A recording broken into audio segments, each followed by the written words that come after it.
todo escritor foi um leitor voraz. Foi aquela criança que, enquanto durante a aula de matemática, ele estava lendo uma coisinha embaixo do fichário, sabe? Realmente, o mundo do sonho, o mundo da fantasia, fez parte da vida de qualquer escritor. Não sou eu, todos. Se você, sei lá, vai ser cantor, desde criança você tem que gostar de música, você tem que ouvir muita música. E assim, se você quer se tornar um nadador profissional, você nada sempre, desde pequeno, nada muito. Então, principalmente a arte e o esporte, são coisas que você tem que começar muito cedo, sem saber que está começando.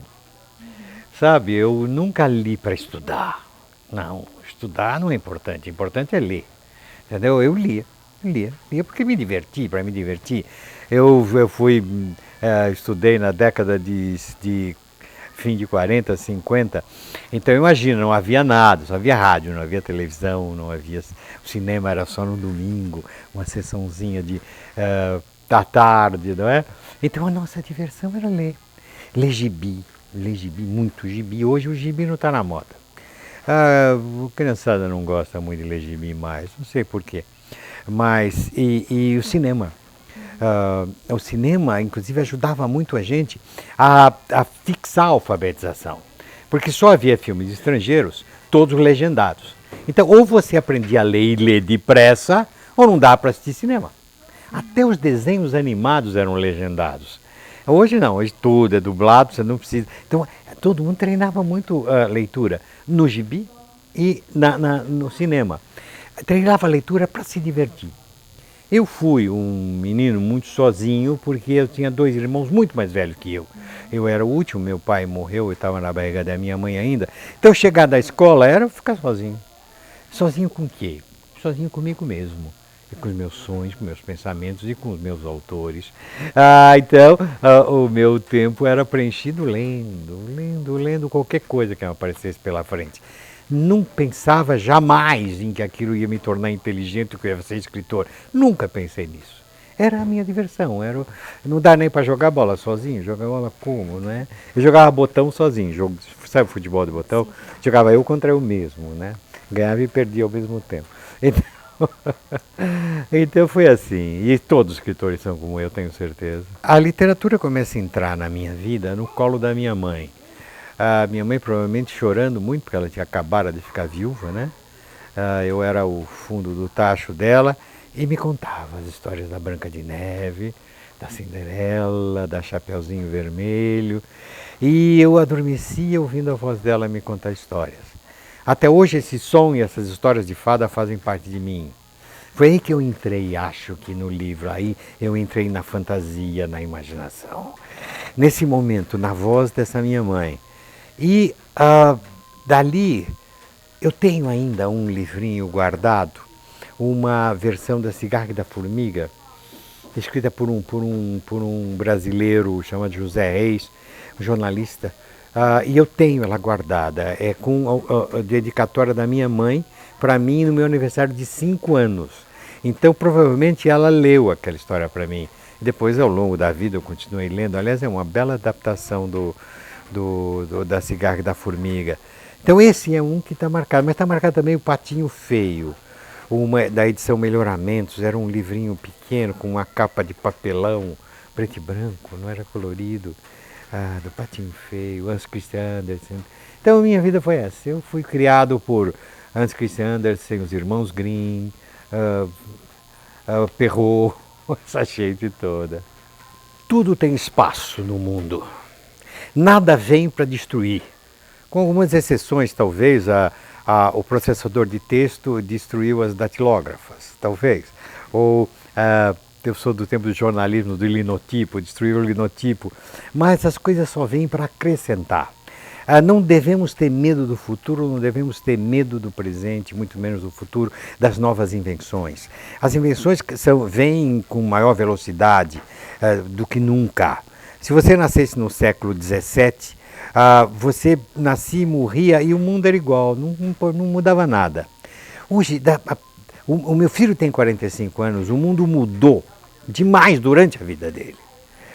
durante a vida dele. Quando ele nasceu, não havia ainda o computador pessoal, ele nasceu em 71, não havia o processador de texto, o computador, os telefones celular, não havia nada disso. A câmera, hoje nós estamos falando aqui com uma câmera eletrônica, naquela época você tinha que ter um celuloide, e girava aquele celuloide e tal, a máquina fotográfica, hoje se você fotografa com o celular, você tinha um filminho que você girava assim, tic, tic, tic, tinha 36 poses, né? Então você economizava, agora você faz depois joga fora o que não tiver bom. Então essas coisas só vieram para melhorar. Veja como veio para a minha profissão. Eu quando comecei a escrever, eu era jornalista, escrevia na velha Olivetti, né, na máquina de escrever. Mas meus livros todos, esses que eu acabei de ver, foram escritos a lápis. Porque a máquina de escrever é muito ruim, você não pode corrigir, você não pode arrumar. Eu escrevia a lápis, apagava, escrevia os cantinhos, usava a máquina de escrever para passar limpo o texto. A Droga da Obediência, A Marca de uma Lágrima, Fantástico Mistério de Feiurinha foram escritas a lápis. Mas daí veio o computador. O computador ele é melhor que o lápis, você não precisa, você está sempre limpinho, bonitinho na tua frente, você tira daqui, põe ali, arruma e modifica. Então não tenhamos medo das descobertas da tecnologia, não. Essa criançada, ela tem uma velocidade enorme de aprendizado. Ela pode, hoje em dia, a aula não precisa ser chata.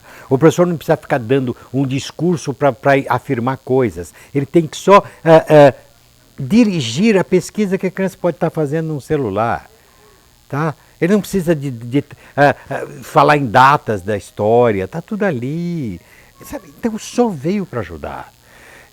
Não são essas tecnologias só abrem caminho para a leitura, porque está tudo escrito. Se eu não ler bem, eu não vou poder também consultar a internet, eu não vou poder fazer nada sem a leitura. E a leitura você aprende nos livros, nas historinhas, quando você é criança. E você nunca esquecerá disso. Meus leitores nunca esqueceram disso. Hoje, os meninos leem mais do que leram quando eu comecei a escrever. Meus livros hoje vendem mais do que vendiam quando eu comecei a escrever. Tem mais gente na escola no Brasil. Então, não, vamos agarrar essa tecnologia. Você vai dizer, não, Pedro, mas tem aquelas crianças que ficam viciadas só no joguinho, no computador. Deixa. Também no passado não era todo mundo que lia. E me preocupa, assim, do ponto de vista educacional, uma criança que realmente fica só naquilo. Sabe? Assim também como me preocuparia uma criança que fica fechada no quarto lendo o dia inteiro. Ela tem um problema psicológico. Você tem que beber o mundo, você tem que ler sim, você tem que estudar sim, você tem que namorar, você tem que jogar bola, você tem que ir à festa, tem que falar com os amigos, você tem que jogar videogame, você tem que beber tudo que o mundo te oferece. Tá? Se você se aliena numa coisa só, sim, realmente é um problema. E é um problema. E geralmente a criança que está fechada aqui, ela tá tendo um problema em volta dela que ela não sabe resolver. E você pode falar com um psicólogo que vai te dizer isso. Tá? Se ela estiver bem, ela joga aqui, mas vai brincar colar. Se vier, veja, tá bom. Tem o menino está lá jogando assim. Vem, e o pai chega para ele e diz: meu filho, vamos jogar bola com o papai? Ele larga na hora. Só que o papai não faz isso. Aproveita que o filhinho está distraído e vai tomar uma cerveja com os amigos. Tá? Muitas vezes é a única opção que nós estamos dando a ele. Muitas vezes a gente fala: ai, meu filho, você está fazendo muita bagunça, vai ver televisão. Depois essa gente só vê televisão. Perdão. Se ele estiver vendo televisão e o papai fala: vamos passear, ele larga na hora e vem passear com o papai.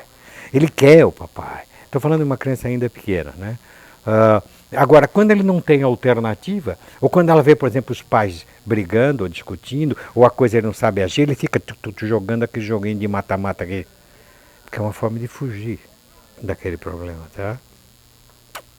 Então, não vamos pôr culpa na tecnologia de erros que nós cometemos na educação de nossos filhos.